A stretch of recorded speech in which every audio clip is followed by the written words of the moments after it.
Let's go! Are you kidding me? The Battle of the Golden Boot.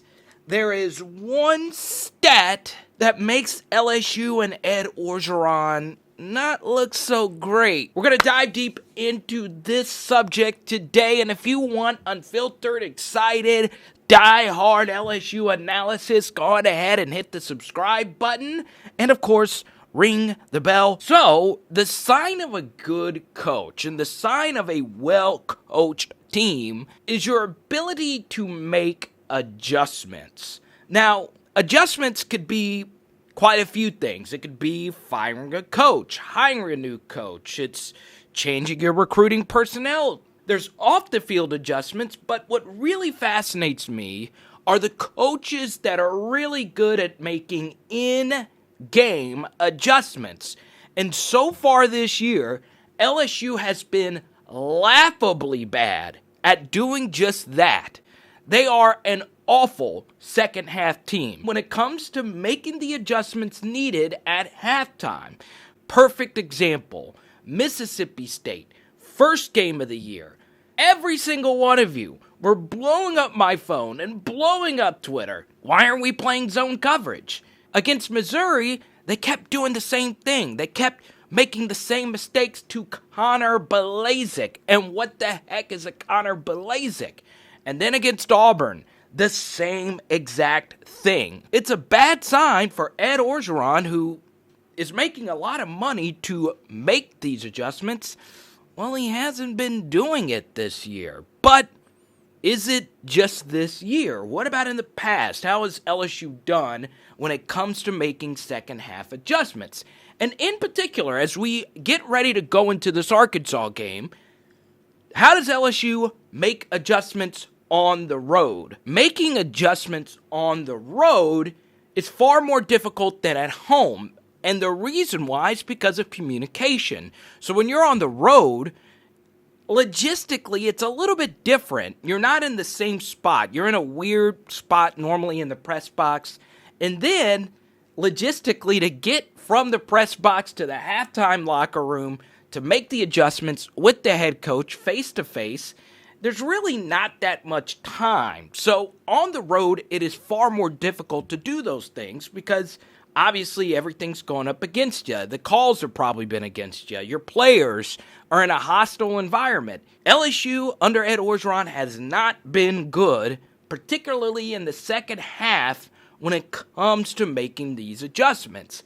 And that actually really started to rear its ugly head last year. So what I decided to do was take a look at LSU in the second half of games, all the way back to when Ed Orgeron became the head coach. So starting off here in 2017, then in 2018, obviously the famous field goal by our boy Cole Tracy, that won them the game. But then in 2019, and this is in particular recent history, LSU's defense overall wasn't good on the road. Last year, LSU gave up 30 points 4 times. All 4 of those times came on the road. In fact, they gave up 37 points in each and every one of those games, including Vanderbilt. Outside of Mississippi State, LSU on the road defensively, they weren't that good. In fact, against Texas, the Longhorns scored on all 5 of their possessions. They outscored LSU 31-25. Now, luckily, LSU had Joe Burrow on the other sideline, but if they didn't, they likely would have lost that game. Against Bama, 28 second-half points. Against Ole Miss, 30 second-half points. But where it really gets bad is here in 2020. So, on the road against Vanderbilt, LSU outscored the bad Commodores 14-0. It's a true freshman quarterback. You expect that. But in both of their road games, they've been awful. So if you go back to 2019, there has only been 2 instances in LSU's last 8 road games where they didn't give up at least 3 touchdowns. Now think about that. That is after your halftime adjustments, where your coaching staff all comes together, all the analysts, all the coordinators, all the defensive play callers.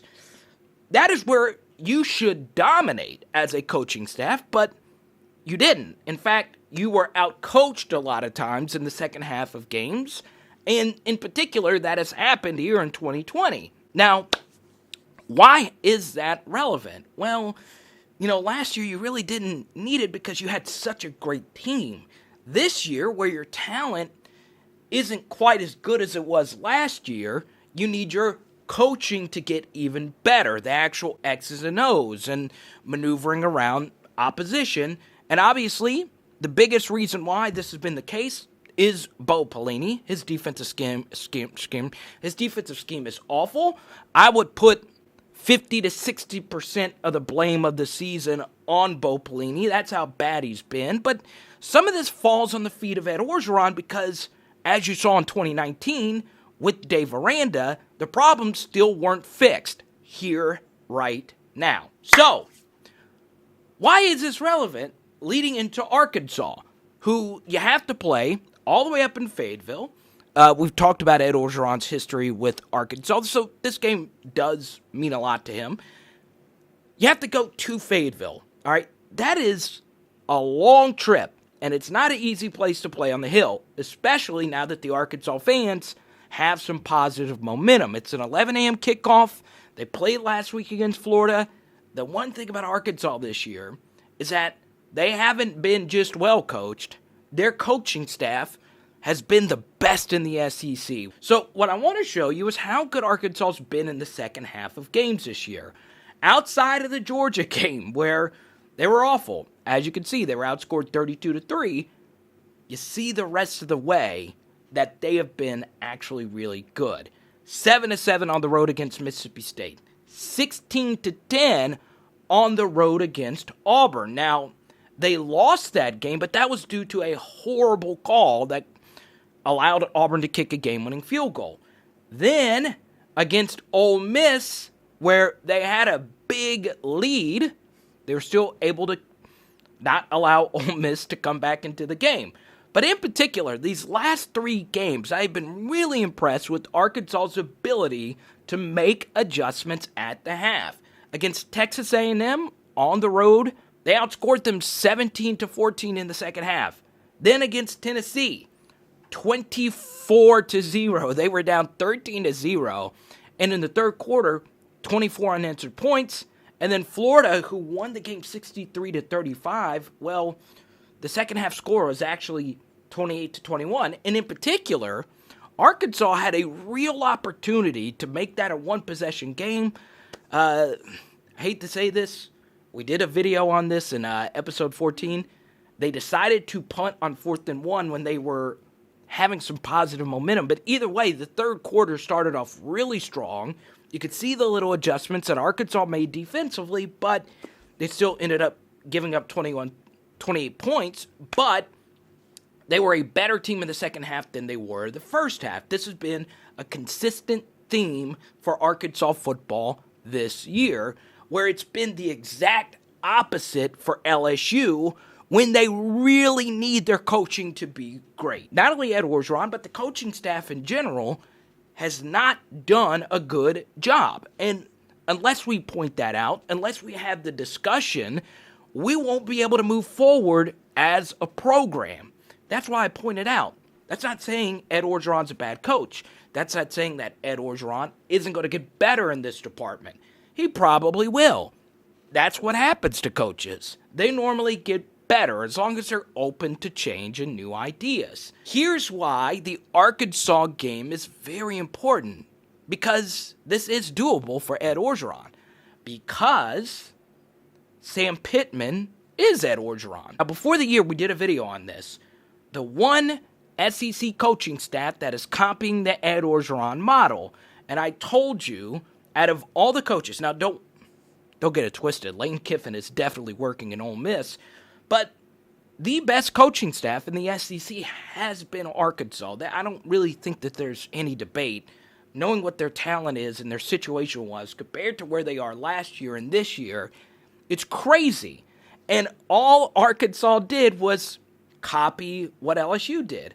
They hired a lineman coach who is a great motivator, a great recruiter, But the one thing he does a good job of, and this is Sam Pittman, he's really good at making adjustments. And, that lets me know that this could work, that Ed Orgeron could do the same thing. We just have to see it. So, before we get to subscriber shout-out, if you are a bettor and you know the information from the video I provided today, maybe your best play is taking a live bet during halftime, knowing that LSU struggles in the second half on the road, and Arkansas has actually been pretty good, in particular at home in the second half, and especially of late. Maybe your best play is to wait until halftime and take whatever the live odds are. Obviously, a lot of it depends on how the game is going up to that point, but it's just something to keep in mind if you are a bettor. Now, before we get to subscriber shout-out, thanks to my buddy Andy of the Fantasy Football Card Quest. He is a big Tampa Bay Buccaneers fan, and he bet this last game that if the Buccaneers were to lose, he would send me a Joe Burrow rookie card, and obviously the Saints were ridiculously dominant. So, thank you, Andy, for this card. Now, our comments on our Will Muschamp video were absolutely fantastic. Let's start with Hero in Exile. Why you want rice rewarmed? You from Louisiana, you know how that is. That's so true. So, yes, a lot of you commented before actually watching the video.